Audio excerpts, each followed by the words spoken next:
Hi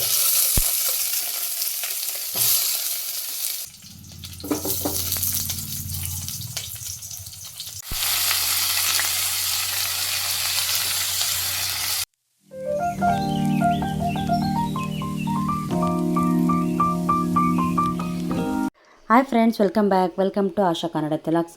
friends, ಎಲ್ಲರೂ ಹೆಂಗಿದ್ದೀರಾ? ಎಲ್ಲರೂ ಚೆನ್ನಾಗಿದ್ದೀರಾ ಅಂತ ಭಾವಿಸ್ತೀನಿ.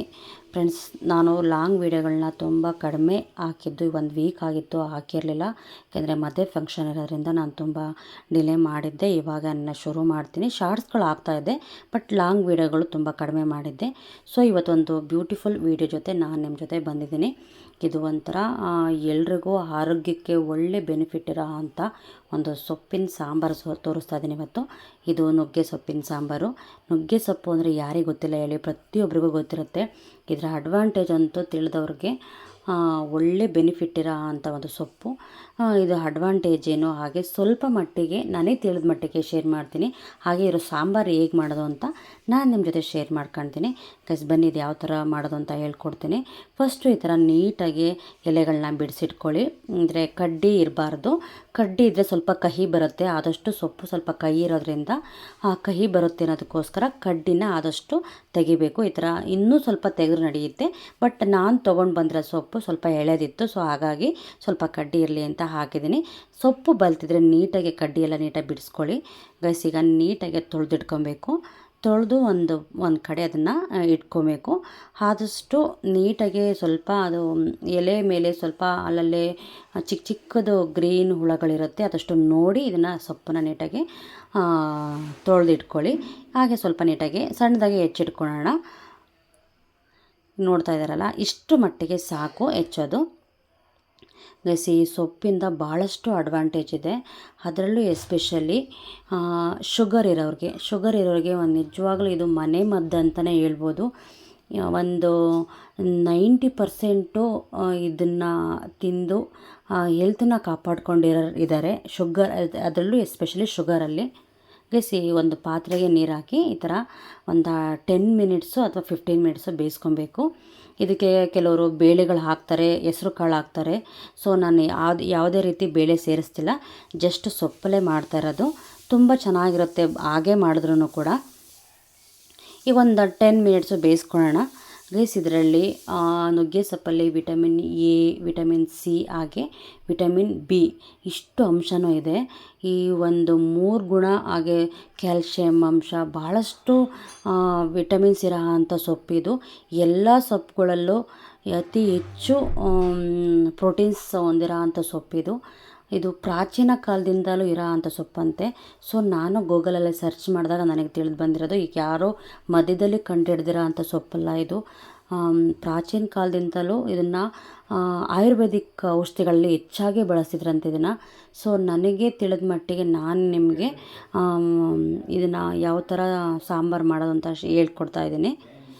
ಈಗ ಸೊಪ್ಪನ್ನು ಒಂದು ಕಡೆ ಬೇಯಿಸಿ ಇಟ್ಕೊಂಡಿದ್ದೀವಿ. ಈಗ ಸಾಂಬಾರಿಗೆ ರೆಡಿ ಮಾಡ್ಕೊತಿದ್ದೀನಿ. ಸಾಂಬಾರಿಗೆ ಬೆಳ್ಳುಳ್ಳಿ ಮತ್ತು ಈರುಳ್ಳಿನ ಸ್ವಲ್ಪ ಆಯಿಲ್ನ ಹಾಕ್ಕೊಂಡು ಬಾಡಿಸ್ಕೊತಾ ಇದ್ದೀನಿ. ಹಾಗೆ ಒಂದೊಂದು ಟೊಮೊಟೊ ಸೇರಿಸ್ಕೊಳ್ಳಿ, ಚೆನ್ನಾಗಿರುತ್ತೆ ಸಾಂಬಾರು. ನೀಟಾಗಿ ಸ್ವಲ್ಪ ಹಸಿ ವಾಸನೆ ಹೋಗೋ ಥರ ಬಾಡಿಸ್ಕೊಳ್ಳಿ. ಈಗ ಖಾರ ರುಬ್ಬೋದಕ್ಕೆ ಸ್ವಲ್ಪ ಕಾಯಿ, ಇದನ್ನು 3-4 ಥರ ಮಾಡ್ತಾರೆ. ಸೊ ನಾನು ಮಾಡ್ತಿರೋ ರೀತಿ ನಿಮ್ಮ ಜೊತೆ ಶೇರ್ ಮಾಡ್ಕೊತಿದ್ದೀನಿ. ಹಾಗೆ ಕೊತ್ತಂಬರಿ ಸೊಪ್ಪು, ಖಾರದ ಪುಡಿ, ಹಾಗೆ 1 ಚಮಚ ಧನಿಯಾ ಪುಡಿ, ಸ್ವಲ್ಪ ಜೀರಿಗೆ,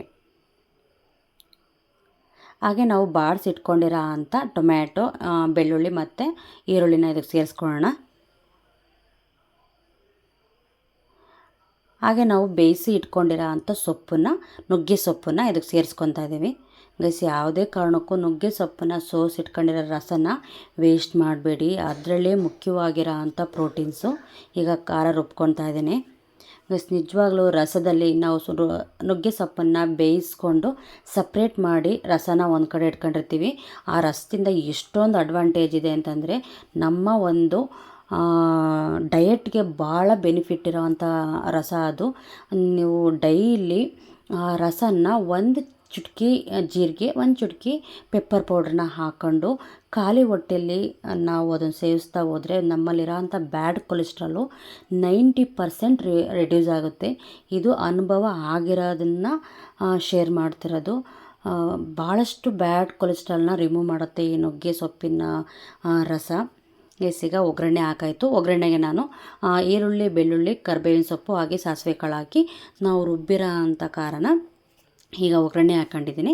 ಇದನ್ನು ಒಂದು 5 ಮಿನಿಟ್ಸು ಚೆನ್ನಾಗಿ ಹಸಿ ವಾಸನೆ ಹೋಗೋ ಥರ ಬೇಯಿಸ್ಕೊಳ್ಳೋಣ. ರಸನೇ ಹಾಕಿ ಒಂದು ಸ್ವಲ್ಪ ಜಾರಿಗೆ ನಾನು ಆ ಖಾರನ ಕೂಡ ಈ ಸಾಂಬಾರಿಗೆ ಸೇರಿಸ್ತಾ ಇದ್ದೀನಿ. ತುಂಬಾ ಚೆನ್ನಾಗಿರುತ್ತೆ, ನೀವು ಒಮ್ಮೆ ಟ್ರೈನ್ ಮಾಡಿ ನೋಡಿ. ಈಗ ಆಲ್ಮೋಸ್ಟ್ ಅಲ್ಲೂ ಶುಗರ್ ಇರೋರು 90% ಯೂಸ್ ಮಾಡ್ತಿದ್ದಾರೆ. ಯಾಕಂದರೆ ನಾವು ಮಾತ್ರೆ ತಗೊಂಡ್ರೆ ಎಷ್ಟು ಕಡಿಮೆ ಆಗುತ್ತೆ ಅಷ್ಟೇ ಪ್ರಮಾಣದಲ್ಲಿ ಈ ಸೊಪ್ಪು ಕೂಡ ನಮ್ಮ ಒಂದು ಶುಗರ್ ಲೆವೆಲ್ ಜಾಸ್ತಿ ಇದ್ದರೆ ಆಟೋಮೆಟಿಕ್ಕಾಗಿ ಇದ್ರ ಕಡಿಮೆ ಮಾಡ್ತಾ ಬರುತ್ತೆ. ಇದು ಡಾಕ್ಟರ್ ಕೂಡ ಸಜೆಷನ್ ಮಾಡ್ತಾರೆ. ಇವಾಗ ಆದಷ್ಟು ನೀವು ಖಾಲಿ ಹೊಟ್ಟೆಗಾಗಿರ್ಬೋದು ಅಥವಾ ವೀಕ್ಲಿ 2 ಟೈಮ್ಸು 3 ಟೈಮ್ಸು ನುಗ್ಗೆ ಸೊಪ್ಪನ್ನ ಸೇವನೆ ಮಾಡಿ ಅಂತ ಡಾಕ್ಟರ್ ಕೂಡ ಸಜೆಷನ್ ಮಾಡ್ತಾರೆ ಇವಾಗ. ಇದು ಗೈಸ್ ಭಾಳಷ್ಟು ಒಳ್ಳೆ ಫುಡ್ಡು. ಈಗ ಹಳ್ಳಿಗಳಂತೂ ಭಾಳಷ್ಟು ಸಿಗುತ್ತೆ, ಇದನ್ನೇನು ಕೊಂಡ್ಕೊಬರೋ ಅವಶ್ಯಕತೆ ಇಲ್ಲ. ಸಿಟಿಗಳಲ್ಲಿ ಕೊಂಡ್ಕೋಬೇಕಾಗತ್ತೆ. ಆದಷ್ಟು ಸಿಟಿಗಳಲ್ಲೂ ಕೂಡ ಮನೆ ಹತ್ರಗಳೆಲ್ಲ ಹಾಕ್ಕೊಂಡಿರ್ತಾರೆ. ಈಗ ಹಳ್ಳಿಯಲ್ಲಿ ಇದ್ದವರು ಅಂತೂ ಮನೆ ಹತ್ರ ಆಗಿರ್ಬೋದು, ಹೊಲ್ದ ಹತ್ರ ಆಗಿರ್ಬೋದು, ಎಲ್ಲಾದರೂ ಹಾಕ್ಕೊಂಡಿರ್ತಾರೆ. ಸೊ ಸಿಟಿಗಳಲ್ಲಂತೂ ಸಿಕ್ಕೇ ಸಿಗುತ್ತೆ, ಸಿಟಿಗಳಲ್ಲಿ ಮಾರ್ಕೆಟಲ್ಲಂತೂ ಸಿಕ್ಕೇ ಸಿಗುತ್ತೆ. ಇದು ನಾವು ಎಲ್ಲೆಲ್ಲೋ ವೇಸ್ಟ್ ಮಾಡ್ತೀವಿ, ಏನೇನೋ ತೊಗೊಂಡು ವೇಸ್ಟ್ ಮಾಡ್ತೀವಿ. ನುಗ್ಗೆ ಸೊಪ್ಪು ಸೇವನೆ ಮಾಡೋದ್ರಿಂದ ನಮಗೆ ಎಷ್ಟೊಂದು ಬೆನಿಫಿಟ್ ಇದೆ ಅಂತ ಜಸ್ಟ್ ನೀವು ಗೂಗಲ್ಲು ಸರ್ಚ್ ಮಾಡಿ ನೋಡಿ, ಭಾಳಷ್ಟು ಒಳ್ಳೆ ಬೆನಿಫಿಟ್ ಇದೆ ಗೈಸ್. ನಾನೀಗ ಸಾಂಬಾರು ರೆಡಿ ಮಾಡಿದೆ. ಸಾಂಬಾರಿಗೆ ಖಾರ ಬೇಯ್ದ ನಂತರ ನಾನು ಇಟ್ಕೊಂಡಿರೋಂಥ ರಸನ ಸೇರಿಸಿ ಉಪ್ಪು ಹಾಕಿ ಒಂದು ಕಡೆ ಅದನ್ನು ನೀಟಾಗಿ ಕುದಿಲಿಕ್ಕೆ ಬಿಟ್ಟಿದ್ದೀನಿ. ಈಗ ನಾವು ಸೊಪ್ಪನ್ನು ನಾವು ಎತ್ತಿಟ್ಕೊಂಡಿದ್ವಲ್ಲ, ಆ ಸೊಪ್ಪನ್ನ ಒಗ್ಗರಣೆ ಮಾಡ್ಕೊತಿದ್ದೀನಿ. ಆ ಒಗ್ಗರಣೆಗೆ ಸಾಸಿವೆ, ಕರಿಬೇವಿನ ಸೊಪ್ಪು, ಹಸಿಮೆಣ್ಸಿನ್ಕಾಯಿ, ಈರುಳ್ಳಿ ಹಾಕಿ ಚೆನ್ನಾಗಿ ಒಂದು 2 ಮಿನಿಟ್ಸು ಬಾಡಿಸ್ಕೊಳ್ಳೋಣ. ಈ ಸೊಪ್ಪು ನಾವು ಬೇಯಿಸಿಟ್ಕೊಂಡಿರ್ತೀವಲ್ಲ, ಅದಕ್ಕೆ ಇನ್ನೊಂದು ಥರನೂ ಮಾಡ್ಬೋದು. ಈಗ ಏನು ನಾವು ಒಗ್ಗರಣೆ ಹಾಕಿದ್ದೀವಿ, ಆ ಒಗ್ಗರಣೆಗೆ 2 ಮೊಟ್ಟೆ ಒಡೆದಾಕಿ ಚೆನ್ನಾಗಿ ಬಾಡಿಸಿದ ನಂತರ ಸೊಪ್ಪು ಮತ್ತು ಕಾಯಿ ತುರಿ ಎಲ್ಲ ಸೇರಿಸಿದ್ರೆ ಒಳ್ಳೆ ಒಂದು ಸೊಪ್ಪಿನ ಪಲ್ಯ ರೆಡಿ ಆಗುತ್ತೆ. ಸೂಪರಾಗಿರುತ್ತೆ ಗೈಸ್. ಚಪಾತಿ ಆಗಲಿ, ರೊಟ್ಟಿ ಆಗಲಿ, ದೋಸೆಗಾಗಲಿ ಸೂಪರಾಗಿರುತ್ತೆ. ನಾನು ಈ ಸೊಪ್ಪನ್ನ ನೀಟಾಗಿ ರಸನ ಎಲ್ಲ ಹಿಂಡಿ ಇಟ್ಕೊಂಡಿದ್ದೀನಿ. ಇದಕ್ಕೆ ಇನ್ನೂ ನುಗ್ಗೆ ಸೊಪ್ಪಿನ ಹೂವು ಆ ಥರ ಎಲ್ಲ ಇದ್ದರೆ ಸೇರಿಸ್ಕೊಂಡು ಮಾಡ್ಕೊಬೋದು. ತುಂಬಾ ಚೆನ್ನಾಗಿರುತ್ತೆ, ತುಂಬ ಟೇಸ್ಟಾಗಿರುತ್ತೆ. ಓಕೆ ಫ್ರೆಂಡ್ಸ್, ನನಗೆ ಸಾಂಬಾರು ಮತ್ತು ನಂದು ಸೊಪ್ಪಿನ ಪಲ್ಯ ಎರಡೂ ಕೂಡ ರೆಡಿ ಆಯಿತು. ನಾನು ಹೇಳೋದಕ್ಕಿಂತ ಹೆಚ್ಚಾಗಿ ನೀವು ಒಮ್ಮೆ ಟ್ರೈ ಮಾಡಿ, ಹಾಗೆ ನೀವೇ ಕೂಡ ಹೇಳ್ತೀರಾ ಎಷ್ಟು ಟೇಸ್ಟಾಗಿರುತ್ತೆ, ಎಷ್ಟು ಹೆಲ್ತಿಗೆ ಒಳ್ಳೆಯದು ಅಂತ. ನೀವು ಒಮ್ಮೆ ಟ್ರೈ ಮಾಡಿದ್ರೆ ಸೀರಿಯಸ್ಲಿ ನೀವು ವಾರಕ್ಕೆ 1 ಟೈಮ್ ಆದರೂ ಮಾಡೇ ಮಾಡ್ತಾರೆ. ಇದು ಅಷ್ಟು ಒಳ್ಳೆ ಬೆನಿಫಿಟ್ ಇರೋ ಅಂಥದ್ದು. ಡಯಟಿಗಂತೂ ಸೂಪರಾಗಿರೋ ಅಂಥ ಒಂದು ಸೊಪ್ಪು ಇದು. ಗೈಸ್, ಯಾರಿಗೆಲ್ಲ ಈ ವಿಡಿಯೋ ಇಷ್ಟ ಆಯಿತು ಪ್ಲೀಸ್ ಲೈಕ್ ಮಾಡಿ, ಶೇರ್ ಮಾಡಿ, ಹಾಗೆ ಸಬ್ಸ್ಕ್ರೈಬ್ ಆಗೋದ ಮರಿಬೇಡಿ. ಹಾಗೆ ನೀವು ಕೂಡ ಒಮ್ಮೆ ಟ್ರೈನ್ ಮಾಡೋದ ಮರಿಬೇಡಿ. ಒಮ್ಮೆ ಟ್ರೈನ್ ಮಾಡಿ ನೀವು ಕೂಡ ನನಗೆ ಕಮೆಂಟ್ ಮೂಲಕ ಯಾವ ಥರ ಇತ್ತು ಅಂತ ನೀವು ತಿಳಿಸಿ, ನೀವೇ ಹಾಗೆ ಹೇಳ್ತೀರಾ. Okay guys, bye, thank you.